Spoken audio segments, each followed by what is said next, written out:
Give me my romantic music, because that's Aaron Rodgers. This is the same play we showed you yesterday. The reason we're showing it to you is it's hot. It's sexy. Yeah, that's what we're doing. Yeah, look at Garrett Wilson. Yes, yes, yes. Somewhere on that field, Zach Wilson's going. So that's how you play quarterback. Nice. All right. Fantastic. Wow. Woo! There is my guy, Timmy. I love it. I see. I love it. I love it.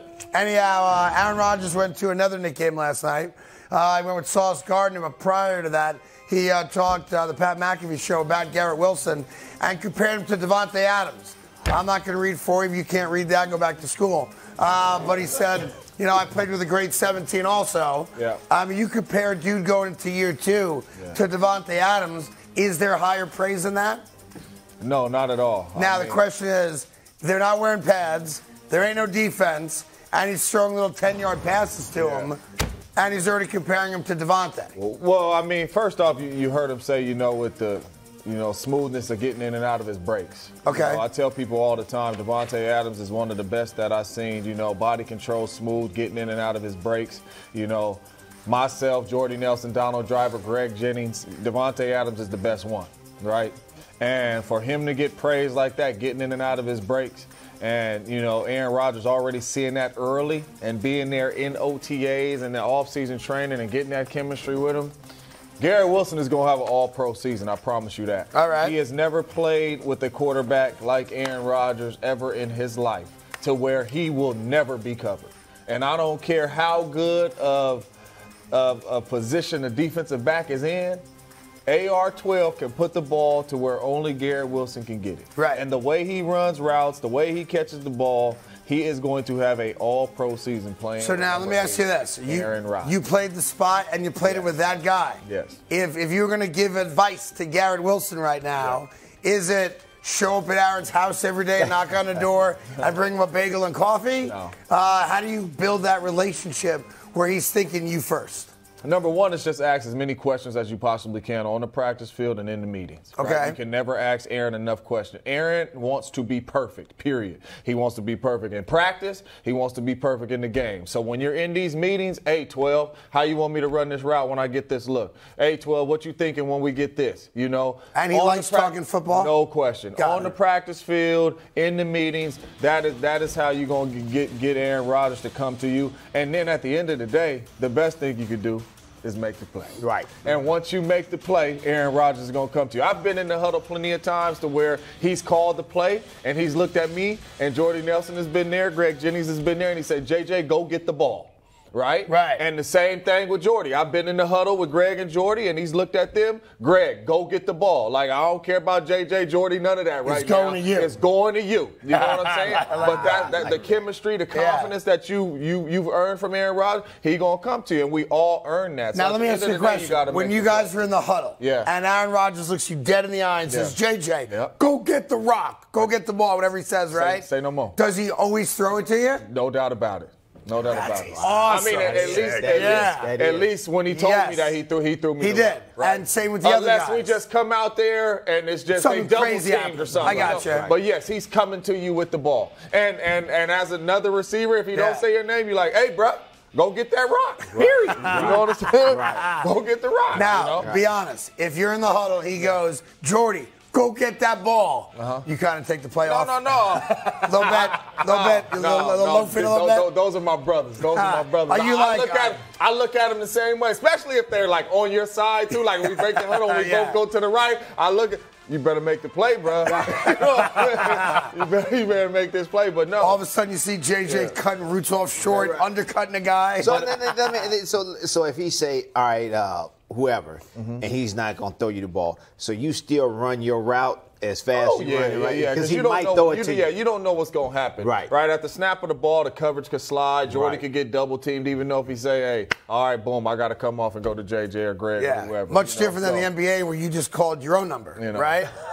Or I call somebody else's number. Right, but you'd more likely you'd be like, yo, clear out.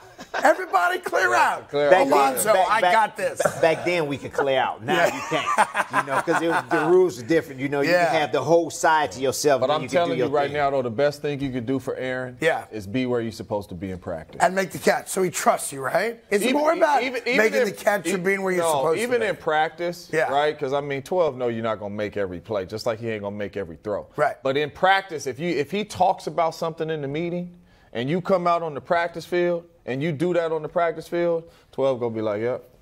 And then in the game, if you do it in the game and be where you're supposed to be, he going to continue. So, like right now, a guy like Garrett Wilson getting reps in with Aaron Rodgers is significant for what we're going to see this fall. Bonus. Yeah? Bonus. I wish that worked in TV and radio, you know? Hey, Troy, get me a drink. And then he just sits there and doesn't do nothing. I've been trying. I guess I'm not Aaron Rodgers. I don't know what else to tell you. Aaron Rodgers, by the way, was at last night's game. Yes. So he went to Knicks. Then he went to Rangers. Now he's back at the Knicks game, clean shaven. On his left is Sauce Gardner. On his right is Turtle from Entourage. My man. That's quite the trio they got right there. Very. From Power, man. Entourage. From Power. From Entourage. Power, man. I talked to Jerry. He's from Entourage. Not so much from Power. Man. From Power, man. You're funny. No, you're good. But look, and I think it's great because, we're talking just for a second, both of you guys, there's a significant age gap. They're almost 20 years apart. Yeah. And a lot of guys we've had on the show and over the years talk about how music's different, like culture's different, growing up is different, right? When you're 20 years older than guys you're playing with, is that a real thing, a real divide? Is that hard to overcome? No, not if you're a good dude, man. Shoot, I done played with dudes that was older than me. I came in when Brett Favre was, in year 20. He was always old. Yeah, whatever year he was in. But no, if you're a good dude, man, shoot, it don't matter how old you are. There's one thing about sports, right? Yes. Bring everybody together. It sure does. That's it. Like, what would you think, like, if you're sitting there with Aaron last night, what do you think Sauce is talking to Aaron Rodgers about in the Knicks game? Like football? Girls? No, they not. I think what they was talking about, man, the Knicks lucky, man. They done snuck out of here. Right. That's what I think they was talking about. I think they was talking about the game and the Knicks, but I don't think they was talking about football. I'm not going to be at a football game talking about basketball to my teammates. Got it. We talking about, oh, you see that route JJ ran? Oh, look how quick Aaron got that ball out. Wow, that's who. Yeah. Now, here's the good news about my relationship with the folks at the Garden, which is actually very good. There are microphones all throughout the Garden, so we eavesdrop on what people are talking about, just in case a fan of Charles Oakley shows up, so we can have him kicked out of the building as quickly as possible. I did find out what they were talking about courtside, and you guys are both wrong. No. Aaron Rodgers was saying to Sauce, don't let New York eat you up like it did Jimmy Butler. That's what he said to him. He's like, look, you just saw it tonight. Jimmy Butler got eaten up by the big city. Spending less time in Manhattan. Oh, man, you really believe that, huh? I do believe that. You know what?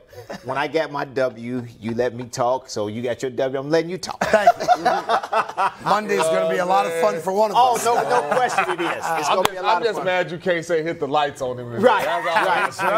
That'll be Monday. Notice how I have not been obnoxious yet today. I have not asked for the lights yet. You said yet. Yet. That's a 3-hour show. Right. I will get to it. Don't you worry. It's coming for sure. It's coming. Hey there. Thank you so much for watching The Carton Show. You can subscribe right here to get all the latest bits and segments from the show. And by the way, while you're at it, we have a lot of great shows on FS1, so check them out too.